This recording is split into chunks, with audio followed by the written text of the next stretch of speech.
du pain quotidien. 7h26 du pain quotidien. Marie, vous nous dévoilez ce matin le premier masque destiné aux sportifs qui sera commercialisé en France et vous le portez sur le nez. Exactement. Et tel que vous me voyez, effectivement, j'ai ce masque sur le nez. Mais je respire comme si je n'avais pas de masque. Il n'y a pas non plus d'effet ventouse quand je respire très fort.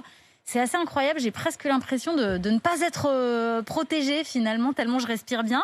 Alors c'est un masque de la marque Salomon qui a été fabriqué par l'industriel français Chamatex.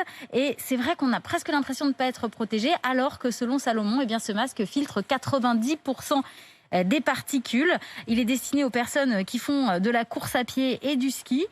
Ces masques coûteront 18 € pour la version été, 38 € pour la version hiver, parce qu'il y a aussi une version pour faire du ski qui protège du froid.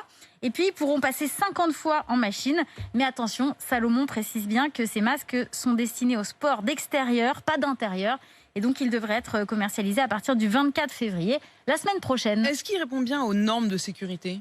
Alors, ce masque, il répond aux normes de catégorie 1, c'est-à-dire les masques en tissu les plus efficaces, selon les normes qu'on connaît, les normes de l'AFNOR. Mais il ne répond pas, en tout cas pas encore, à toutes les normes pour le sport en intérieur, pour le sport en milieu fermé. Et pour cause, puisque ces normes ont en fait été publiées il y a quelques jours seulement. Une autre marque, Decathlon, d'ailleurs, attendait la publication de ces normes pour lancer la fabrication à grande échelle de son prototype, qui sera donc, lui, dédié à la pratique du sport en milieu fermé. Decathlon espère pouvoir le commercialiser d'ici fin mars.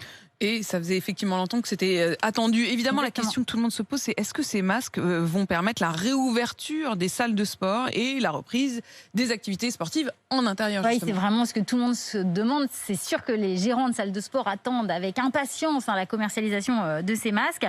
Cependant, le ministère des Sports que j'ai contacté est très prudent.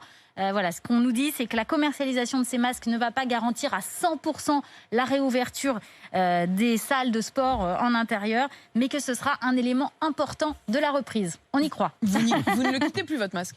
Non, écoutez, je l'aime bien. En plus, c'est vraiment pas mal. Il y a une petite cage de respiration à l'intérieur et c'est ça qui permet de Il a l'air d'être respirer, dans un tissu extrêmement léger. C'est extrêmement léger. Je vous dis, on a presque l'impression de ne pas avoir de masque. Vous allez courir du coup, Marie?